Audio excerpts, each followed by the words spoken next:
At this time, recognize Mr. Powell, the subcommittee chair, for 5 minutes. Thank you. I thank you, Mr. Chairman. You know, we hear that in the future we're going to have a better economy, and everybody hopes so. But it's hard to believe. It's hard for me to believe anyway, because I look back on our past 3 years, and what Congress has done and what the Fed has done. We've literally injected about $5.3 trillion. And I don't think we got very much for it. The national debt went up $5.1 trillion. Real GDP grew less than 1%. So I don't think we've gotten a whole lot. Unemployment really hasn't recovered. We still have 7 million people that have become unemployed. And one statistic that is very glaring, if you look at the chart, is how long people are unemployed. The average time used to be 17 weeks. Now it's nearly 40 weeks they stay unemployed. So nothing there reassures me. And also, when we talk about prices, we're always reassured there's not all that much inflation, and we're told that they might start calculating inflation differently with a new CPI. Of course, we changed our CPI a few years back. There's still a free market group that calculates the CPI the old-fashioned way, and they come up with a figure, in spite of all this weak economy, the prices have gone up 35%, 9.4% every year. And I think if you just went out and talked to the average housewife, she'd probably believe the 9% rather than saying it's only 2%. So I would say what we have been doing isn't very reassuring with all this money expenditure. But my question is related to the overall policy. Spending all this money hasn't helped, and yet many allies that would endorse so much of what's been going on, whether it's the Fed or the Congress, they recognize that consumer spending is very, very important, and they concentrate on that.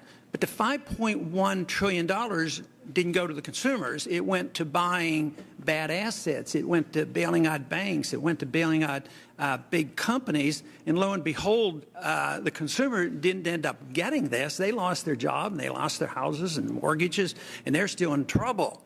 But my question is, if you took that $5.1 trillion and said that consumer spending is good, you could have given every single person in this country $17,000. Why is it the program of both the Congress and the Fed to direct the money to the people who have been making a lot of money, instead to the people who, if you argue that the consumer needs to spend the money? I obviously don't advocate this, but I would suggest, you know, maybe it could have worked better. It couldn't have worked any worse. But what is the reason we direct it toward the banks and the big corporations, too big to fail, and we don't pay that much attention to the consumer if it's true, and I don't know if you agree with that or not, that consumer spending is an important issue? Well, it is an important issue, Congressman, but you're mistaken in saying that the Federal Reserve has spent any money. You say $5 trillion. We have lent money. We have purchased securities. That's not buying. That's not dissipating, you know, the money. We've gotten all the money back. As an article over the weekend by Alan Sloan showed, in fact, the Fed has been a major profit center for the U.S. government. We've turned over profits in the last 2 years of $125 billion. So we are not costing any money in terms of budget deficits or anything like that. In terms of what we were trying to do, of course, the reason the Federal Reserve was founded a century ago was to try to address the problems arising from financial panics, which did, by the way, occur in an unregulated environment in the 19th century. We provided liquidity and short-term loans to help financial systems stabilize. We did that not because we particularly care about the managers or the shareholders of financial firms. I hate to interrupt, but my time is about up. But I would like to suggest that you say it's not spending money. Well, it's money out of thin air. You put it into the market and you hold assets, and the assets aren't, you know, they are diminishing in value when you buy up bad assets. But very quickly, if you could answer another question, because I'm curious about this. You know, the price of gold today is $1,580. The dollar during these last 3 years was devalued almost 50%. When you wake up in the morning, do you care about the price of gold? Well, I pay attention to the price of gold, but I think it reflects a lot of things. It reflects global uncertainties. I think the reason people hold gold is as a protection against what we call tail risk, really, really bad outcomes.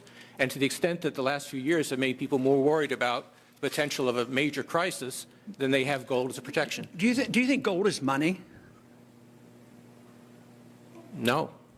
It's not money. Even if it had been money for 6,000 years, somebody reversed that and eliminated that economic law. Well, it's an asset. I mean, it's the same. Would you say Treasury bills are money? I don't think they're money either, but they're a financial asset. Why do central banks hold it? Well, it's a form of reserves. Why don't they hold diamonds? Well, it's tradition, long-term tradition. Some people still think it's money. I yield back. My time is up. Thank you.